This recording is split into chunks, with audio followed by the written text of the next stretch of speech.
Thank you very much. Pleasure being here. And it's a very exciting, fascinating session. I'd like to welcome Gautam, CEO of KAFD, up on stage as well.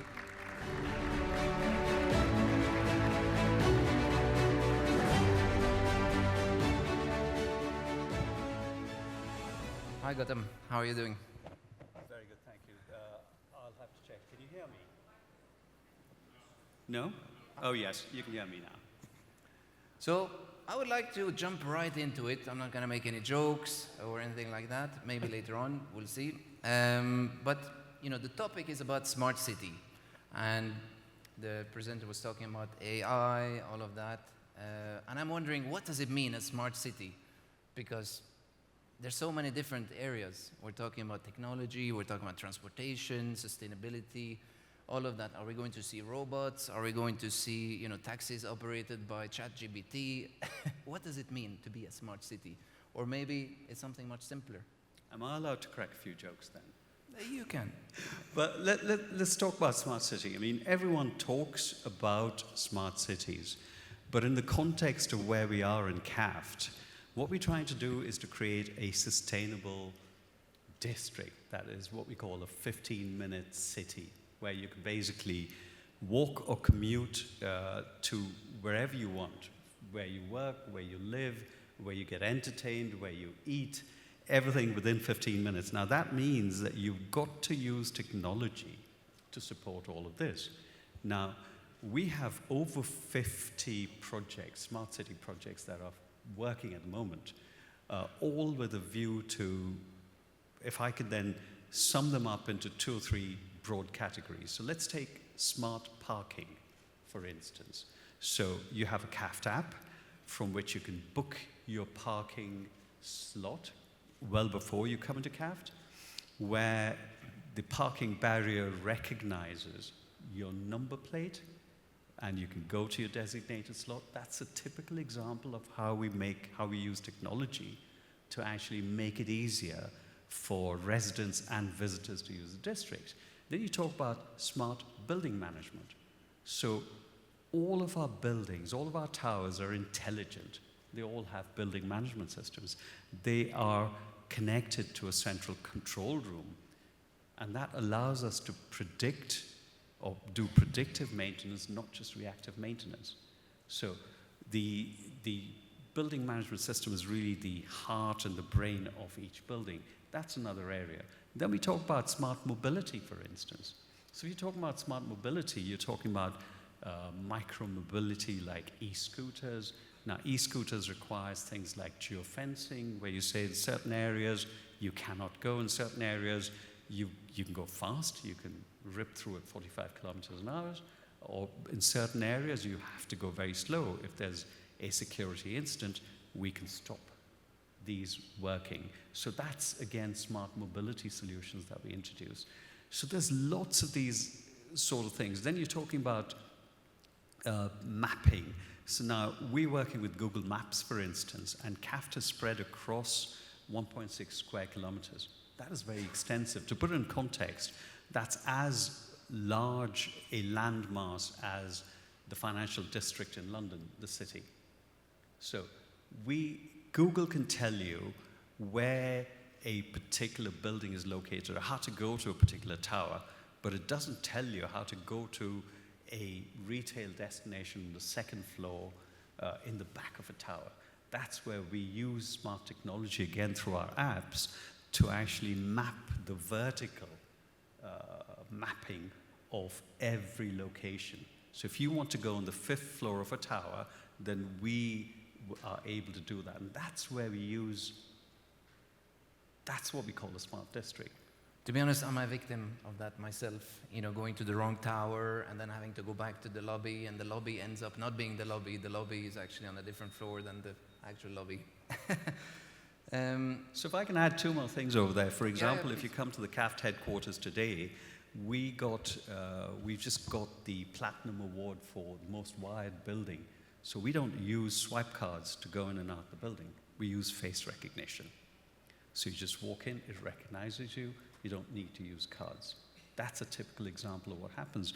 We use smart cameras, for instance, and we use AI behind that to actually predict crowd behaviors, to predict how people are feeling, to predict where there may be issues in a district as large as ours. So it goes on and on and on. Mm-hmm. So I've got to smile to the cameras all the time I'm in the district. Yeah, it all depends on the first picture you took, right? how your smile was. But just to put it into context, we all, I think, have here a strong connection to KAFD because we've seen it across the years, whether it was 10 years ago, 5 years ago, every day when we drive, back into the airport or any meeting in Riyadh. Maybe not everyone has been inside KAFD yet. But to put into context, what sort of size, population we're expecting, workers, or, to put that into context? Okay, I mean, let me start with, there are quite a lot of people in this room. How many of you have been inside KAFD? So a large number. That's a lot. A large number of you have been inside KAFD. Now, from where KAFD was 2 years ago, which was largely a construction site, today it's a living, breathing, vibrant district. And today, our challenge is not to complete the towers, because almost all of them are complete. Today, our challenge is to get tenants in and working or living out of the towers. Now, just to give you some perspective before I answer your question directly, is today, almost 70% of our office space, which is about 1 million square meters, is leased. All of the apartments that we have stock available today are fully leased. I live and work in KAFD. We've got a huge wait list. And play as well. And play as well. Live, work, play. Yes, yeah. Exactly. And in terms of retail, we've got about 160,000 square meters retail that we are activating at the moment, with lots of F&B, entertainment options, and so on. So what does all of this mean? By the end of 2024, early 2025, we expect to see about 100,000 people living or working in the district. Now, that's not all, because we will have something like 70 retail F&B outlets in the district, apart from spas and bakeries and lots of other retail. That means we're expecting about 40,000 visitors coming into the district every day. I guess that's why is substantial. Smart city becomes essential, especially in terms of the mobility in and out. Absolutely. To avoid the big congestion and parking issues. And you're absolutely right, which is why a big challenge for us today is to create these multimodal transportation options. So what we're doing, for example, is that we are building 50 skywalks that will connect all of the towers. So if I put it in perspective, you come to the airport, you come to the metro station in KAFD, and then you walk through the skywalks into whatever building you want to go to without ever using the roads. That's one method of mobility. We're talking about activating the monorail within the district. That's a second mode. We talked about micromobility, e-scooters in certain parts of the district. So we'll have multimodal transport in order to make this, to declutter the roads, basically. And then, because there's a lot of initiatives, and I'm sure it's not just a one-time design and build, and that's it, it's a smart city. How do you ensure that in 10 years' time, it's still smart, that it doesn't become a dumb city? Yes, and that's where your constant innovation and investment comes in. And not just in smart technologies, it's also in the infrastructure that we built. The biggest challenge for a city, or if I call it a city such as ours in KAFD, is your asset needs to look new even 15 years down the road. That means you're constantly investing in renewing your assets, in maintaining them. And the same thing goes to smart technologies as well, because once you build a smart district platform, you're able to plug and play various components. And so as technology evolves, you're able to remove certain components or upgrade certain components and add components to that. Okay. And when we spoke earlier, you mentioned, before this session, you mentioned that KAFD will be a 24/7 district. a 24/7 city? What does it mean, other than having to stay awake all day, every day? Well, for me, it is a 24/7 district today, because I live and work there. But let me describe it. So your typical business district or financial district goes to sleep at the weekend. So you've got offices there. So look at Canary Wharf in London, for example. You don't have residences there. The residences have come around it. So typically, it's a 9 to 5 office district. But it goes to sleep at night, and at weekends there's nothing happening. KAFD is very different. We have 5 distinct asset classes that make it that 24/7 district. So we're talking commercial office real estate, we're talking retail, F&B, we're talking residence, we're talking hospitality. At the moment, we have 3 hotels under construction, a total of 630 keys. And the 5th component, which no district in the world has, is entertainment. So we have today the first cinema in Saudi Arabia exists in KAFD, and we're building several entertainment options, such as bowling alleys, such as IP parks, such as indoor adventure parks. You talk about climbing walls and stuff. We're building sporting amenities like paddle tennis and so on. So really, that's what creates that 24/7 district. You live, you work, you play, you get entertained, you do everything there. Once you come in, you don't need to go out. So can you imagine families coming over the weekend to KAFD?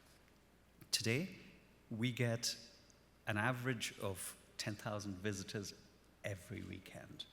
On special days, it is an enormously crowded district. So walk in the evening in KAFD, and a lot of you people put their hands up over there. I'm assuming that you come there to dine, but take a walk in the Wadi, and you will see the number of people that are there, that are enjoying the green spaces that have been created, and just the walking spaces that have been created, the pop-ups that we have, the retail establishments that are coming up. It's a lovely place to walk, to just be there. And obviously, we talked about the district and becoming a smart city. Now, obviously, we're at the hospitality conference, so I'm sure there's a lot of thoughts about, okay, what about the hotels? When are they going to talk about which hotels are coming up, what's signed, etc.? So the first question is, why hotels, in Riyadh generally, and then why hotels in KAFD? If you're a financial district, just, do offices. Oh, absolutely. Let's take a step back over here. So let's look at Riyadh. Riyadh, as defined in Vision 2030, Riyadh will be amongst the top 10 city economies in the world by 2030, which means the population of Riyadh will double from 7.5 million to 15 million. And Riyadh is expecting to have about 38 million visitors, domestic and international, by 2030. That means that you need something like 194 to 200,000 hotel keys by 2030. And there is a substantial gap in the market from a Riyadh context. It's over 30%. And there's a lot of capacity that is coming online. Now, KAFD as a district has to have hospitality for 2 reasons. If you have a business district, so I can't expect an international visitor to come from the airport through the metro into KAFD, do their business, and then have to brave traffic to go and live in a hotel outside KAFD. So we will create the hospitality options for those who want to do business in KAFD, but we also need to contribute towards Riyadh's expectations of these 38 million visitors that are expected in Riyadh. And what we're creating is not just hotel keys, but a part of our hospitality component will also be branded residences, where people can stay short-term and long-term. And you mentioned 600 plus keys currently under development. What hotels are those, and when are they opening up? The 3 of them will open up between early to late 2024. Let's talk about what we've announced so far. We've announced with the IHG Group, of course, who will be operating their first Kimpton brand in the region. We've also announced an Equinox hotel. That's slightly longer term because that has to be designed and built, but that is going to be iconic as well, because that's focusing on urban living, health and wellness, and so on. And there are 2 other hotels that are at very advanced stages of construction, where we're fitting out, putting the FF&E in, but we haven't yet announced the signing of the brand, so I can't talk about that. But Okay, everything will basically happen. there's more coming. There's a lot more coming. And do you still see opportunity beyond those? Absolutely, absolutely. So KAFD is expected to have about 6,000 keys overall in its development over time. 6,000 keys. Yeah. Hospitality. Okay. That's a combination of hotel keys And service apartments. and service departments. Yes. Okay, so that's a sizable, for a Absolutely. financial district, and that would keep it alive. And as I said, it's not Nice. only for the district, but it's also for the city of Riyadh, because we'll have ample opportunities for these visitors to come in, not just to do business, but also to sort of live and be entertained over there. And other than the brands you mentioned, Kimpton and Equinox, which are more unique brands, maybe trend-setting brands, what do you think will be different in the hotels you try to develop within KAFD versus as a typical standalone hotel just with hotel rooms and an all-day dining? What's your vision there? That's interesting. So if you talk about a smart district, then you need to have smart brands that are thinking ahead, that are unique, that don't exist in the region, that don't exist in Riyadh. So if you see the first 2 that we've announced, these are the firsts for Riyadh and indeed for the region, and each of our brands will be extremely unique. So obviously part of what we're doing here at the summit is to meet as many operators as possible to see how can they make a difference to KAFD and to Riyadh and to Saudi Arabia. And I'm sure we have some operators here, so maybe it's a good opportunity to, for you to say what you are looking for. Obviously, we know the buzzword lifestyle hotels. And there's 2 words there. There's the life and the style. And I think the style element is relatively easy. It's all about the design, make it look nice. But then the life, I think this is the hard part. How do you make sure that you find the right operator that can activate that space? What's needed to activate these hotels I think in a what district like yours? What we do is that we provide the hinterland that allows the hotel to be activated seamlessly to an extent.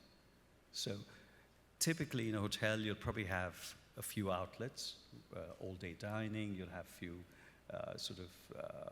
restaurants in there, but visitors or sort of visitors coming to these hotels will have the advantage of having a vast hinterland where they can do a lot more than just do business. So we're not looking only at sort of business hotels, we are looking at lifestyle hotels, as you said. So you're looking at upper upscale and luxury brands coming into KAFD. And do you feel that focus on, let's say, the 5-star upper upscale luxury will always be the opportunity because it's a relatively prime destination, or do you see potential in the future opportunities for other levels of hotels as well? That's a good question, actually. I mean, at this stage, we're looking only at the upper upscale and luxury element. If there is a need to create something different, then obviously we will get on to that. Okay. But at this stage, that's in our plans because exactly as you said, we're talking about an iconic district. We need to have iconic brands and iconic offerings. Okay.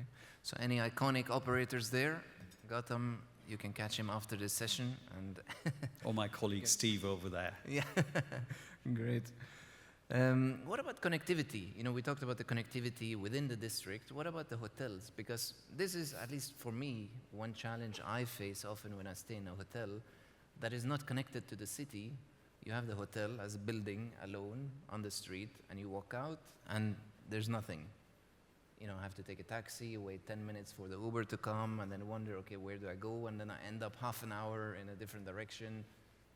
What about connectivity for the hotel specifically? So for the hotels, for instance, I mentioned the skywalks that allows access to the entire district. So they will connect the hotels as well? As well, okay. Number one. Number two, there'll be ample micro-mobility options within the district to commute, e-scooters, for example.